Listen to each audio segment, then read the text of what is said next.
Hello viewers, आपका हमारे channel kids English गुरु में स्वागत है।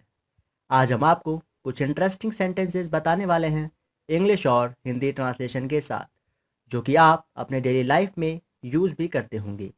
यानी कि आज का टॉपिक है interesting daily life sentences in Hindi and English.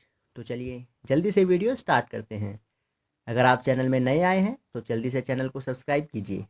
तो पहला सेंटेंस है, चाहे कोई कुछ भी कहे मैं तुम्हारा साथ दूंगा। Irrespective of what anyone says, I'll stand by you. मैं तुम्हारा साथ दूंगा, I will stand by you। English में कहते हैं इस तरीके से। नेक्स्ट है, दहेज प्रथा एक अभिशाप है। दहेज कहते हैं जब कोई अपनी बेटी की शादी करता है तो जो लड़के वाले होते हैं उन्हें पैसे देता है या कुछ भी देता है, उसे दहेज प्रथा कहते हैं। दहेज को इंग्लिश में कहते हैं डाउरी। तो इस लाइन का मतलब है दहेज प्रथा एक अभिशाप है, तो इंग्लिश में कहेंगे dowry system is a मैलेडिक्शन।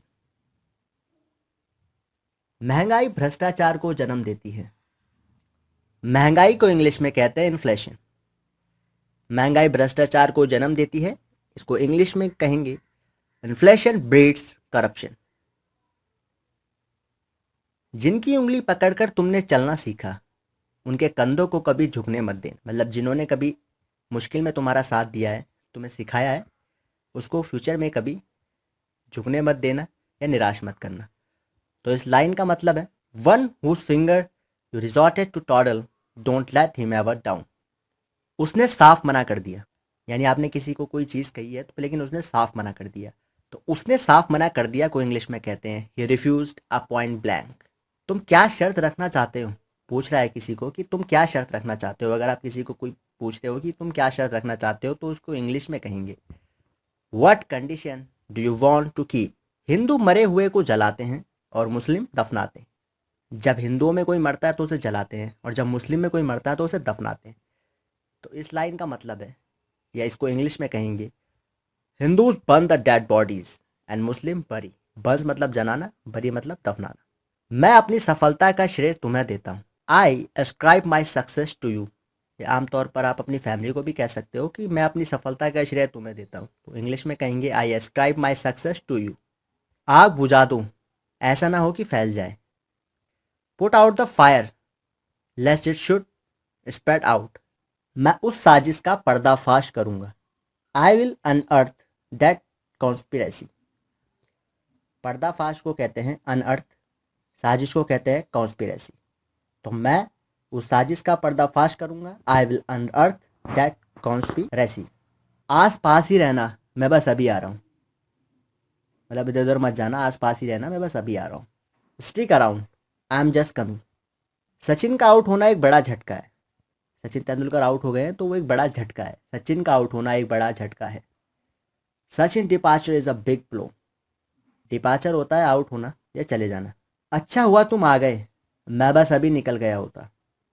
Thank God you dropped in, I would have just left. मैं बस अभी निकल गया होता, I would have just left. मुझे भोला भाला समझने की गलती मत कर, पछताएगा। दोस्त लोग बोलते हैं आपस में, आपके दोस्तों में भी कहा होगा मुझे भोला भाला समझने की गलती मत कर, पछताएगा। तो इंग्लिश में कह सकते हैं don't mistake me for a credulous, you would regret. एक कहावत है, नफरत पाप से करो, पापी से नहीं। एक कहावत है को इंग्लिश में क्या कहते हैं, देयर इज अ सेइंग।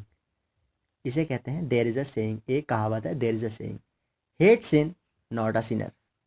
नफरत पाप से करो, पापी से नहीं। जिम्मेदारी से भागना लगता है तुम्हारे खून में है, to shirk responsibility seems to be in your blood. भागना को शक कहते हैं। मानो सदियां बीत गई हो हमें मिले हुए। अभी आप किसी से बहुत टाइम के बाद मिल रहे हैं तो आप उसे कहते हैं मानो सदियां बीत गई हो हमें मिले हुए। तो इसका इंग्लिश कहते हैं as if centuries have pass since we met. जितना मैं सोचूंगा मैं और पागल हो जाऊंगा। Deeper I think more I will go mad. जितना मैं सोचूंगा deeper I think more I will go mad, और मैं और पागल हो जाऊंगा। लास्ट सेंटेंस है, एक बात कहूँ, पास होकर भी बहुत दूर हो तुम। ये आप उसे कहते हैं जिसे आप प्यार करते हैं या कुछ भी फीलिंग एक्सप्रेस करते हुए लाइन बोल सकते हैं। एक बात कहूँ, पास होकर भी बहुत दूर हो। You know what, all though near yet afar you are. English में कहेंगे you know what, all though near, yet afar, you are.